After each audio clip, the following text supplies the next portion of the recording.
Former Vice President Dick Cheney has died. The hard-charging conservative was known as one of the most powerful and polarizing vice presidents in U.S. history. His family released a statement saying he died last night at the age of 84 due to complications of pneumonia and cardiac and vascular disease. CNN's Senlin Surfati examines his legacy. Richard Bruce Cheney forged an identity as a no-nonsense, loyal gatekeeper for George W. Bush, through whom access and influence flowed. I picked him because he's strong, he's steady, and he gets the job done.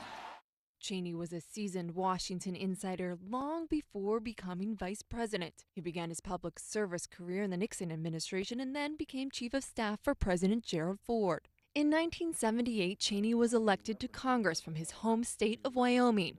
He spent a decade there until the first President Bush asked him to serve as Secretary of Defense. After President Bush lost re-election, Cheney became head of the oil services giant Halliburton.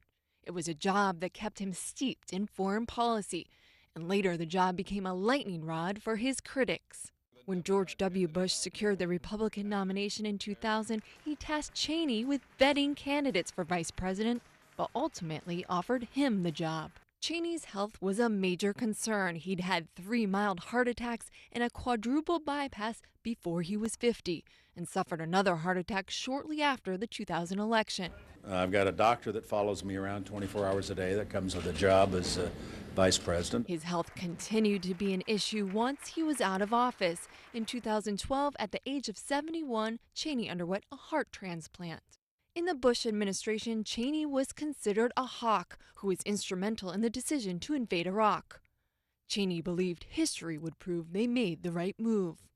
What we did in Iraq and taking down Saddam Hussein was exactly the right thing to do. During the second term of the Bush administration, Cheney would find himself at the center of controversy when his chief of staff, I. Scooter Libby, was sentenced to prison in connection with the leak of a CIA agent's name.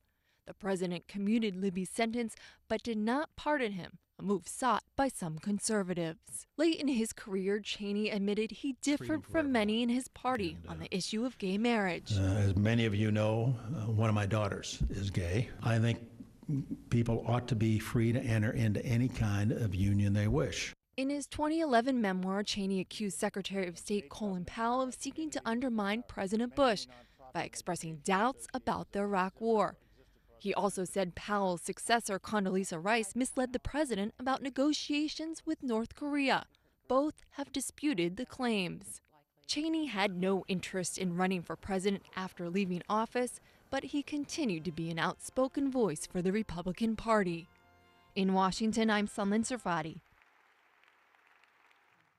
Former President George W. Bush released a statement soon after Cheney's passing, saying history will remember him as among the finest public servants of his generation, a patriot who brought integrity, high intelligence, and seriousness of purpose to every position he held.